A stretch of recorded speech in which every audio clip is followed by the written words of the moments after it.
Duel Review is brought to you by NexusDigitalComics.com. Hey guys, welcome to another great week of Duel Review. We're going to be starting off with Mass Effect Invasion, followed by the Final Fantasy franchise, and then for our focal point, Lord of the Rings, the card game. That's right. This week's anime is Berserk, and our movie is The Rocketeer. I'm RJ. And I'm Nick. Let's get to it.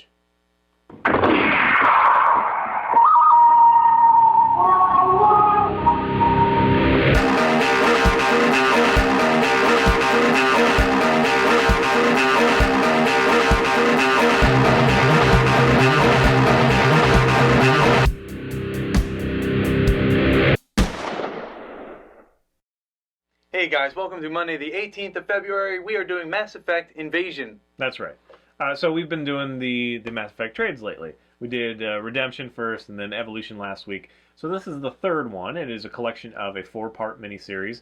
Plus there is a one-issue, I think it's 8-page comic about James Vega at the end of this one.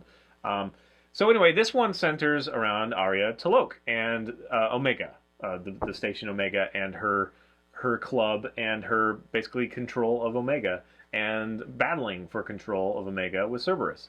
That is basically the entire story. It's not as well fleshed out as I think the other two were. Well, in a ways, it's on par with Redemption, but it is very interesting. It's very pretty. So Aria the Asari, she is kind of this badass. She's the slightly crooked merc type that runs the entire of Omega. She has, what is his name, Baton, or whatever his name is.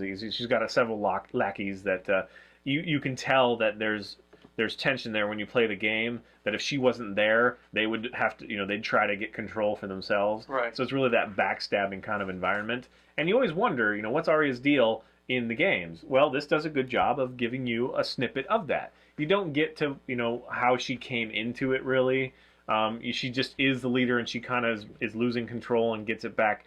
And you see that she's a very take-charge person. She's not just the girl who lays around, as you do in the game. And she does in the game. She just kind of lays back, and everybody's afraid of her. And it's like, why is she afraid? Well, she's a really great warrior. That's why they're afraid of her. Anyway, it also fleshes out more of Cerberus.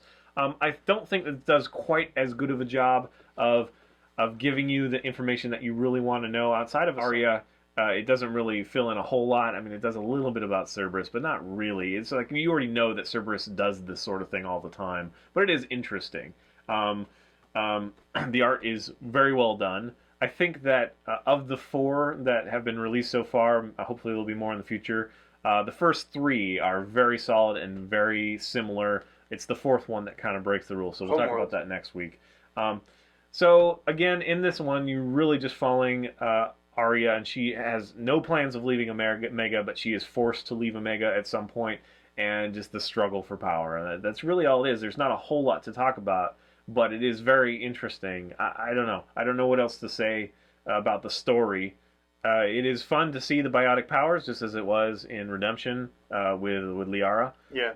And that's very enjoyable. The panel structure is great. We talked last time, you brought up the fact that it's just so well arranged that when you read the text, it leads like right into the image, and it just does a really good job. And it continues here. So it is a solid read. My only complaint with these is that the full price on all of them is a lot for a 4-issue minicomic. Now, the last one we did of Evolution actually had 2 of the mini comics afterwards that included it. So it was those are 8 pages. So if you put them together, it's basically another comic. So then you get basically the right 5 comics in a trade for it's like $16-$70 at full price.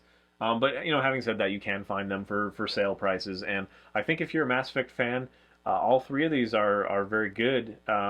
This one's a little bit more about, the darker side of things. You have no real hero here. You do root for her at some point, but especially if you know the lore, you know that she's kind of a scoundrel.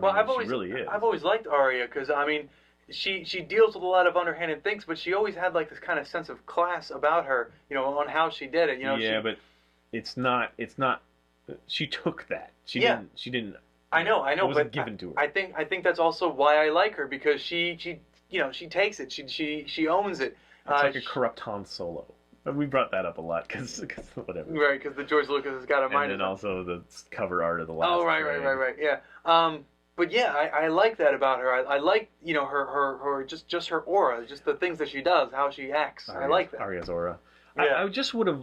Aria the Asani. Aria the Asani's aura. I would have liked to see more of her origin. That's all. Right. I just wish I knew what gave her that. You know, where she came from. Was she at one point, you know, very different, and then she found that she had power and she took over, and now she has to have this leadership role? Because you do get a little bit of feeling like she knows that she has to just keep it up. Yes. Otherwise, she's going to lose control. So she's being a hard ass and, you know, a badass, but we don't know if that's what she wants to do. It's just what she has to do necessarily, you know, to keep Omega. She does definitely treasure Omega, like her home, you know, it is her entire life. Oh, yeah. And so to be taken away from it, it was just really difficult for her. But spoiler, she doesn't spend that much time away from it, really. Right. But that's another thing that I love is that she, you know, she protects Omega like she's the king of the castle, you know, like she does, but again, most, you know, half the population is not worthy of being protected. You know what I mean? Right. Yeah, but I don't know. People. So I like it. I like it. She's like the queen of the scoundrels, and I think that's cool. I like that. Yeah, but it is very interesting that, you know, the other side is Cerberus, so you really have no true hero. There is some, you know, mention of Shepard and that sort of stuff. Especially, you know, we get the James Vega thing, which I was thinking it was in the last one. I might have mentioned that in the last review. It's in this one, and it's just a little tidbit. In fact, I think the animation that we reviewed lately, the Paragon Lost anime, does a much better job with James Vega. But this also gives you just a little taste. You know, he just stands up, you know, and is a courageous human and stands up for Shepard and all that stuff.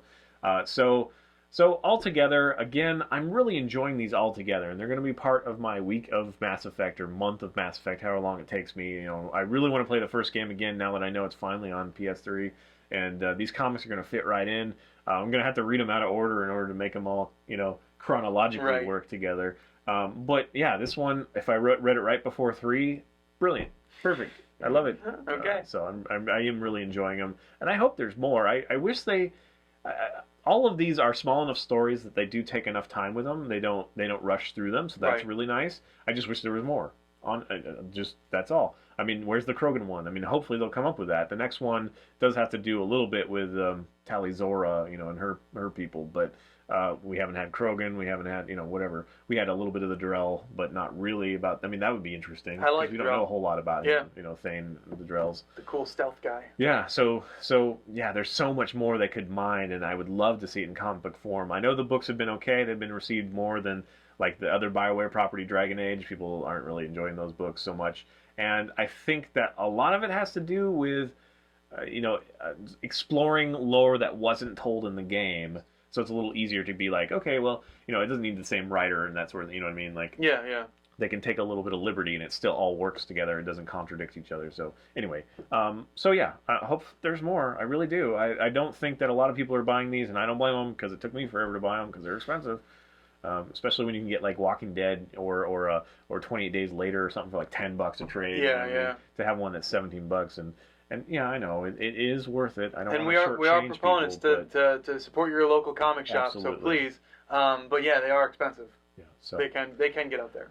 All right, well, yeah, we got one more to go, and then it's on to the Transformer spotlights. And well, before Watchmen finally wraps up, we're waiting for like the last couple issues, and that's kind of why we've just been waiting for that. I don't want to do it justice. I want to look at it as a whole. All right, guys, so please subscribe to our YouTube channel and follow our great playlists. Game Lab has been a lot of fun. Yes, it has, and please leave comments. We love comments, and you can help support us by buying our wares at SpiderWolf.com. That's right. T-shirts, a card game, art prints, short stories, and more.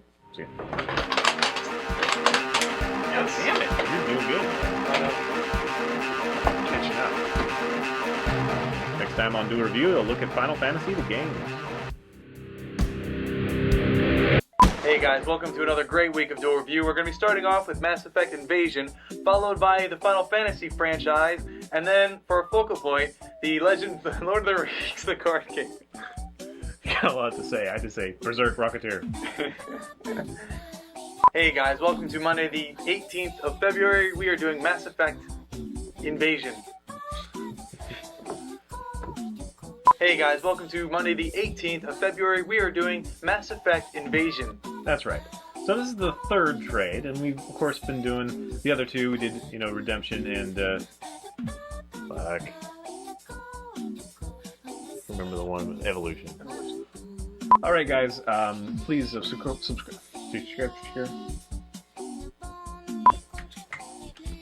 I gotta stop caring. I'm starting to care. Yeah, you always do worse when you care. Care about what? This.